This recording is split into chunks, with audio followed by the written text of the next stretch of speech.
Barroz 3D review. ഇത് പടം എനിക്ക് ഇഷ്ടമായില്ല. ഒരു പ്രതീക്ഷയില്ലാണ്ട് പോയി. എന്തായാലും അറിയാം, ഇത് ട്രെയിലർ കണ്ടിട്ട് അറിയായിരുന്നു വലിയ ഗുണമൊന്നും ഉണ്ടാവാൻ പോണില്ല, വലിയ സംഗതിയൊന്നും ഉണ്ടാവില്ല, വല്ലാത്തൊരു സംഗതിയിലായിരിക്കും ഇത് പോണേന്നറിയാം. അത് പ്രതീക്ഷിച്ച് തന്നെയാണ് പോയത്. അതനുസരിച്ച് ഹൈപ്പും ഉണ്ടായിരുന്നില്ല. വലിയ സംഗതികളുണ്ടെന്നുള്ള ഹൈപ്പും അവകാശവാദവും ഒന്നുമില്ല. അങ്ങനെ ഇറങ്ങിയ സിനിമ. അതുകൊണ്ട് തന്നെ ആ പ്രതീക്ഷിച്ച പോലെ തന്നെ ഒരു മോശം പടം എന്ന് വിചാരിച്ച് തന്നെ പോയി. ഒരു മോശം പടം തന്നെ കിട്ടി. അതിൻ്റെ മുകളിലേക്കൊന്നും പോയില്ല. ഇതിൽ എന്താ ഇപ്പം പറയാനാന്ന്, പണ്ട് കാലത്ത് നടക്കണ കഥയുണ്ട്, ഇപ്പം നടക്കുന്ന സംഗതികൾ രണ്ടും കാണിക്കുന്നുണ്ട്. ഇടയ്ക്ക് ഇങ്ങനെ ഫ്ലാഷ് ബാക്ക് സീൻ കാണിക്കും, ഇടയ്ക്ക് പ്രസൻറ്റ് ഡേ കാണിക്കും. രണ്ടും ഒരു ബോറടിപ്പിക്കുന്ന രീതിയിൽ ഇങ്ങനെ എന്തൊക്കെയോ ഇങ്ങനെ കാണിച്ചുകൊണ്ട് പോകുന്നുണ്ട്. അത് പിന്നെ വലിയ ഇൻട്രോയ്ക്കൊന്നും വലിയ സംഗതികളൊന്നുമില്ല. ഭയങ്കര വലിയ എന്താ പറയുക, ഭയങ്കര ഹൈപ്പ് കൊടുത്തിട്ടുള്ള ഇൻട്രോ അങ്ങനത്തെ സംഗതികളൊന്നുമില്ല. പിന്നെ എന്തൊക്കെയോ ഇങ്ങനെ കുറേ ഒരു ഒരു ഒരു വെറുപ്പിക്കുന്ന ക്യാരക്ടേഴ്സ് കുറേ ഉണ്ട്. മോഹൻലാൽ ഒഴിച്ചിട്ടോ, മോഹൻലാലിൻ്റെ ക്യാരക്ടർ കുഴപ്പമില്ല. ആ ഒരു ആനിമേറ്റഡ് ക്യാരക്ടർ നല്ല വെറുപ്പിക്കലായിരുന്നു. പിന്നെ കുറേ പേര് ഇങ്ങനെ മത്സരിച്ച് വെറുപ്പിക്കുന്നുണ്ട്. ഒരു ഗുരു സോമസുന്ദരം പുള്ളിയൊക്കെ കോമഡി ആയിട്ടൊക്കെ വരുന്നുണ്ട്. കോമഡിയൊക്കെ കാണിക്കാൻ നോക്കണ്ട. കോമഡിയൊക്കെ കാണുമ്പോൾ വർക്കാവുന്നില്ല കോമഡി. പിന്നെ ഒരു മന്ത്രവാദിയെ പോലത്തെ ഒരു പെണ്ണൊക്കെ വരുന്നുണ്ട്. അതും നല്ല വെറുപ്പിക്കലായിരുന്നു. ഇതിങ്ങനെ എന്തൊക്കെയോ ഇങ്ങനെ കാണിച്ചുകൊണ്ടിരിക്കുന്നു. എന്തൊക്കെയോ കുറേ ഡയലോഗ്, ഒരു നാടകം ഫീല്, നാടകത്തിൻ്റെ രീതിയിലാണ് ഇങ്ങനെ പോണത്. നാടകം കാണിക്കണ പോലെ, നാടകത്തിലെ സെറ്റിട്ട് നിന്നിങ്ങനെ സംസാരിക്കണ പോലെ. 3D വലിയ കുഴപ്പമില്ല. 3D സംഗതികൾ, 3D കൂടുതലും ഇങ്ങനെ ഡെപ്തല്ല കൊടുത്തേക്കണേ. സാധാരണ സിനിമയ്ക്ക് 3Dക്കൊക്കെ കൂടുതലും ഡെപ്താണ് കൊടുക്കാറുള്ളത്. ഇതിങ്ങനെ പുറത്തേക്ക് ഇങ്ങനെ വരുന്ന സംഗതികൾ കുറേ കാണിക്കുന്നുണ്ട്. ഡെപ്തും ഉണ്ട്, എന്നാൽ കൂടുതലും ഇങ്ങനെ പുറത്തേക്ക് ഇങ്ങനെ വരുന്നുമുണ്ട്.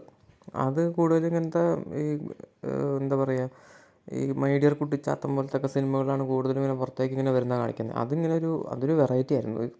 സാധാരണ ഇപ്പോൾ ഇറങ്ങുന്ന 3D സിനിമകളൊക്കെ മിക്കതും ഡെപ്താണ് കൂടുതൽ തന്നെ, പുറത്തേക്ക് വരുന്ന സീനുകൾ കുറവാണ്. പക്ഷേ ഇതിങ്ങനെ കാണുമ്പോൾ ഒരു രസമായിരുന്നു, ആ ഒരു വെറൈറ്റി എന്നുള്ള രീതിയിൽ. ഗ്രാഫിക്സും മൊത്തത്തിൽ നോക്കുമ്പോൾ വലിയ തെറ്റ് പറയാനുള്ള, എടുത്തു പറയാൻ ഭയങ്കര സംഭവമായിട്ടൊന്നും തോന്നിയിട്ടില്ല. ഗ്രാഫിക്സ് VFXതൊക്കെ ഇടയ്ക്ക് ചില സ്ഥലത്ത് നല്ല മോശമായിരുന്നു. ഭയങ്കര മോശമായിട്ടുള്ളൊരു പോർഷൻ എത്തിയപ്പോഴത്തേക്ക് ഇത് മറ്റേ ഏഷ്യാനെറ്റിലൊക്കെ കാണും, ഏഷ്യാനെറ്റിലെ മറ്റേ ലാലോണം നല്ലോണം ആ ഒരു ലെവൽ ഗ്രാഫിക്സൊക്കെ ആയിരുന്നു ഇടയ്ക്ക് വെച്ച്. പിന്നെ ഇടയ്ക്ക് ഭയങ്കര ഇത് കുട്ടികൾക്കുള്ള പടമാണ്, പടമാണെന്ന് ഇങ്ങനെ അവർ ഇറങ്ങുന്ന സമയത്ത് തന്നെ പറയണ്ട. അപ്പോൾ ഇത് കുറേ പാട്ടുകൾ, കുറേ അനാവശ്യമായിട്ടുള്ള പാട്ടുകൾ എന്തിനത്? ഇടയ്ക്ക് ഇത് ഒപ്പറ കാണുന്ന പോലെയാണ് നമുക്ക് തോന്നണേ. ഇങ്ങനെ പാട്ടിങ്ങനെ വന്നുകൊണ്ടിരിക്കും. ഇടയ്ക്ക് കുറേ അനിമേഷനൊക്കെ കയറി വരും. പിന്നെ എന്തൊക്കെയോ കുറേ നാടകമായിട്ടുള്ള ഡയലോഗ് കുറേ സെറ്റിട്ട് വെച്ചേക്കുക, ആ സെറ്റിലേക്ക് പിന്നെയും വരും. ഇങ്ങനെ കാണിച്ചു, ഇടയ്ക്ക് ഇങ്ങനെ കുറേ ഫ്ലാഷ് ബാക്ക്, കുറേ പ്രസൻറ്റ്, ഇതിങ്ങനെ കാണിച്ച് അവസാനം കാര്യമായിട്ടൊന്നുമില്ല. ഈ പറഞ്ഞ ഫൈറ്റ് ഒന്നും പ്രതീക്ഷിക്കാണ്ട് വരുന്നത്. അവസാനം ഈ പറഞ്ഞ പോലെ ഫൈറ്റ് വലിയ ആവറേജ് അല്ലെങ്കിൽ ബിലോ ആവറേജ് എന്നുള്ള രീതിയിലേ പറയുള്ളൂ. കുറേ നാടകീയമായിട്ടുള്ള ഡയലോഗുകളും കാര്യങ്ങളും പറഞ്ഞ് എന്തൊക്കെയോ കുറേ ഇങ്ങനെ ഉരുട്ടി അവസാനം എന്തൊക്കെയോ കാണിച്ചു വെച്ച് തീർത്തു അങ്ങോട്ടേക്ക്. ഹൈപ്പ് കൊടുക്കാഞ്ഞുകൊണ്ട് നമുക്ക് ഇത്രയും വലിയ പ്രശ്നമില്ലാന്ന് തോന്നുന്നു. അതായത് നമുക്ക് ദേഷ്യം തോന്നില്ല. അല്ലെങ്കിൽ ഇത് മറ്റേ വാലിബം പോലെയൊക്കെ ഹൈപ്പ് കയറ്റിയായിരുന്നെങ്കിൽ ഈ പടം ആൾക്കാർക്ക് ദേഷ്യം വന്ന ട്രോൾ മെറ്റീരിയൽ ആയേനെ. കഥയൊന്നും പറയാനൊന്നുമില്ല. ഒരു സിമ്പിളായിട്ടുള്ളൊരു എന്തോ സംഗതി, ആ സംഗതി ഇട്ട് ഇങ്ങനെ പാട്ടും കുറേ നാടക ഡയലോഗും എല്ലാം കൂടെ ചേർത്ത് ഇങ്ങനെ പോകണു, അത്രേ ഉള്ളൂ. പിന്നെ ഇത് ആകെ സത്യം പറഞ്ഞാൽ രസം തോന്നിയത് ആൻ്റണി പെരുമ്പാവൂരിൻ്റെ റോള് മാത്രമാണ്. ആ പുള്ളി വന്നപ്പോഴാണ് ഇയാൾ ഇങ്ങനത്തെ ഒരു റോളാണല്ലേ.